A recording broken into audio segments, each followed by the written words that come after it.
자, 여러분, 오늘은 선생님이 학생들의 질문을 받으면서 이거 안 되겠다 싶어서 이별의 정안을 다룬 대표적인 작품들의 주요 특징을 태도 위주로 정리를 해보려고 합니다. 문제를 풀 때 틀리는 포인트들이 뭔지를 선생님이 질문을 통해서 확인을 좀 했거든요.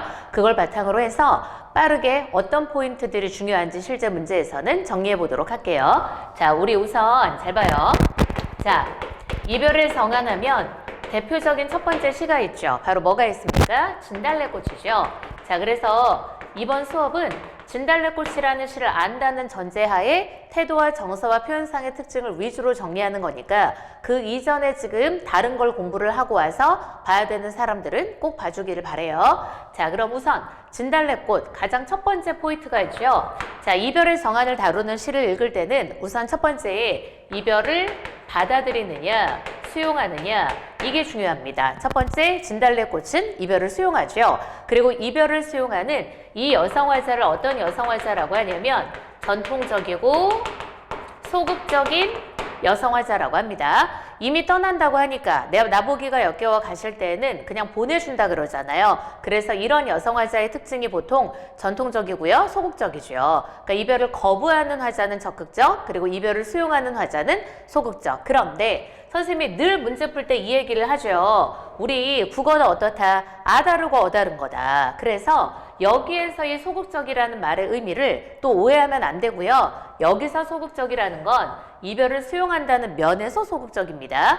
뒤에 보면 시적 화자가 어떻습니까? 죽어도 눈물 아니 흘리겠다라고 하면서 슬픔을 참아내려는 또 어떤 문제는 어떻게 나와요? 적극적 의지를 보여준다고 나오죠. 그건 또 맞았다는 선택지로 나올 때가 많아요. 그래서 여기에서 소극적이면 어떤 소극적을 의미하는 건지, 적극적이면 또 어떤 적극적을 의미하는 건지 반드시 국어는 아다르고 어다르다라는 걸 생각하면서 선택지를 하나하나 꼼꼼하게 읽을 필요가 있어요. 자, 일단 첫 번째, 이별을 수용하는 전통적인 여성화자죠. 자, 두 번째, 이 시에서는요, 이별에 대해서 자책하는 게 안 나옵니다. 이별하는 거 내 잘못이야, 내가 잘못했어, 이런 거 절대 안 나오죠. 반면에 송민곡은 어때요? 송민곡에서는 자기가 잘못했다 그러죠. 내가 아양과 교태를 너무 많이 부려서 이미 나를 떠났다고 생각하는 거니까 그건 바로 자책이죠. 하지만 진달래꽃은 뭐가 없다. 이별에 대해서 자책하진 않는다. 자, 그리고 세 번째, 우리 진달래꽃에서는 임에 대한 원망이 전혀 없죠. 그냥 받아들이고 있죠. 진달래꽃도 원망이 없고 송민국도 원망이 없습니다. 자, 그 다음 네 번째 특징입니다. 진달래꽃은 이미 떠났는데 뭐 하는 게 나옵니까? 꽃을 뿌리는 게 나오죠. 그래서 우리 그 꽃을 뿌리는 걸 뭐라고 할 수 있는 거냐? 자기 희생적인 자세이자 그리고 헌신적 태도라고도 해석합니다. 꽃을 뿌리고 그 꽃을 사뿐히 지려밟고 가라 그러잖아요. 그래서 진달래꽃이라는 것 자체가 또 화자의 분신이기도 하죠. 날 밟고 가라는 거하고 똑같거든요. 그렇기 때문에 자기희생적이고 헌신적인 태도라고 하죠. 자, 그리고 그 다음 다섯 번째, 이게 너무 중요한데요. 우리 진달래꽃 같은 경우에는 이별의 슬픔을요, 인고의 자세로 견디려고 하는 화자의 모습이 나타나죠. 죽어도 눈물을 흘리지 않겠다는 것 자체가 그 이별의 슬픔을 인고하겠다. 다른 말로는 뭐 하겠다?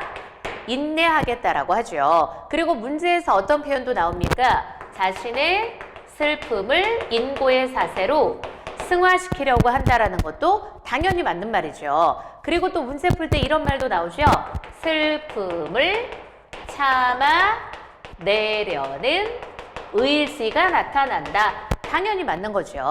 그런데 주의할 점은 뭐냐면 슬픔을 참아내려고 하는 의지, 슬픔을 인내하고 인고하려는 의지는 맞지만 절대 뭐는 아니라고 했습니까?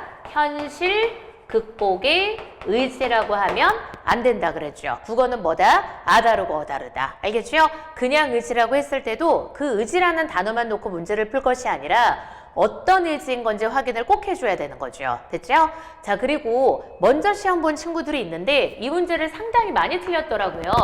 진달래꽃은 아직 이별은 안 한 거죠. 이별의 상황을 가정한 거죠. 그래서 이 작품은요, 이별 후에 미련이라든가 이별 후에 그리움이 나오는 작품이 절대 아닙니다. 알겠죠? 이별을 가정해서 내가 임을 보내주겠다라는 화자의 자세를 표현한 거죠. 됐죠? 자, 이렇게 우리 진달래꽃의 태도에 대해서 정리해봤고요. 그리고 이제 하나 더 표현상의 특징하고 리듬의 특징을 정리해 볼 건데 가천쌤이 연결해서 쓸 겁니다. 자, 이제 7번째 특징으로 가요.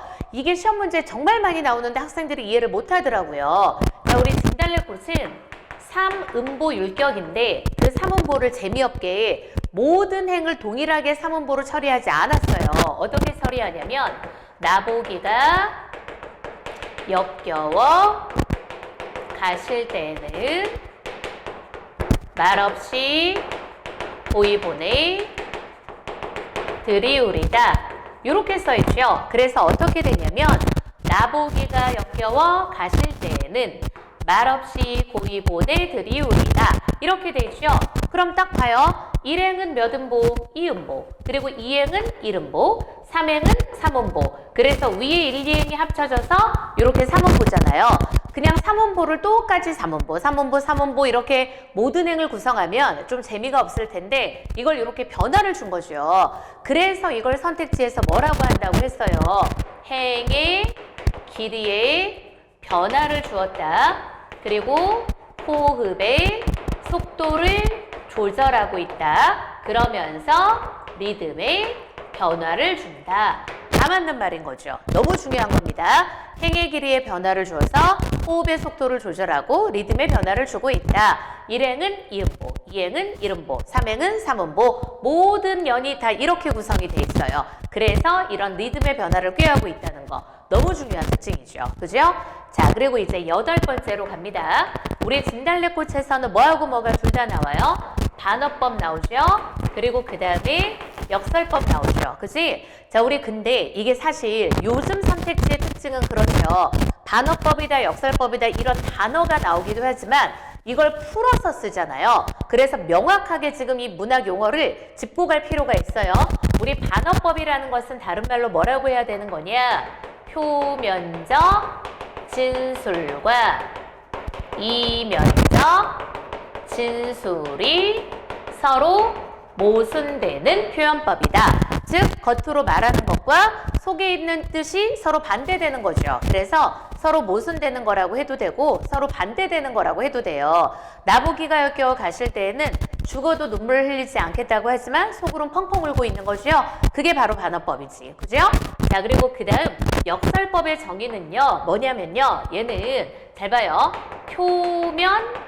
표면적으로는 모순되지만 그렇지만 그 이면에 깊은 진실을 담고 있는 것, 이것을 바로 역설법이라고 합니다. 반드시 개념을 기억해둬요. 표면적으로는 말이 안 되는 것 같지만 그 이면에는 깊은 진실을 담고 있는 걸 역설법이라고 하죠. 우리 진달래꽃에서 역설법이 바로 뭐예요? 사뿐히 들여밟고, 얘가 바로 역설법이잖아요. 자, 그럼 사뿐사뿐이라는 거랑 눌러밟는 거는 서로 모순되는 거죠. 하지만 그 속에 깊은 진실이 있대요. 그 깊은 진실이 바로 뭡니까? 사뿐히, 너가 진달래꽃을 밟고 걸어갈 땐 너 입장에서는 사뿐사뿐 갈 수 있는 거지만 그거는 나를 정말 눌러밟고 가는 거야. 나한텐 큰 아픔인 거야. 라는 의미일 수 있는 거죠. 그래서 이게 바로 역설법입니다. 반드시 단어법과 역설법의 정의까지 꼭 기억을 해둬요. 요즘엔 이런 표현법 단어로도 나오지만 풀어서도 나온다. 그리고 우리 역설법을 다른 말로 이 상황에서 뭐라고도 할 수 있냐면 모순, 형용이라고 할 수 있죠. 됐죠? 자, 그래서 단어법, 역설법 둘 다 있다는 거 너무 중요하죠? 자, 그리고 그 다음 9번째 특징으로 왔습니다. 우리 진달래꽃에는 뭐가 나옵니까? 비유가 나오죠. 그죠? 바로 대표적인 비유가 바로 뭐예요? 진달래꽃이죠. 이 진달래꽃이라는 게 바로 뭘 상징합니까? 임에 대한 사랑, 그리고 그 다음 화자의 분신을 상징하는 거죠. 그래서 비유적으로 화자의 정서를 표현하고 있다? 당연히 맞는 말이죠. 그죠? 자, 그리고 그 다음에 10번째, 이제 마지막입니다. 만약에 선택지에 이런 단어가 있다고 생각해봐요. 화자의 정서가 변화하고 있다. 너무 틀렸죠. 이 시의 시적 화자는 정서가 변하지 않아요. 우리 보통 문제 풀 때 정서라는 거를 다른 말로 태도라고도 생각해 볼 수 있는데요. 정서가 변하고 있다 틀렸죠? 처음부터 끝까지 어때요? 이미 보내주겠다고 하는 일관된 정서가 나타나죠? 태도가 변하는 것도 아니고요. 그래서 화자의 정서가 변하고 있다? 당연히 틀렸습니다. 됐죠? 자, 그래서 우리 이렇게 진달래꽃의 가장 중요한 헷갈릴 수 있는 포인트들 10가지 포인트들을 함께 정리해 보았습니다.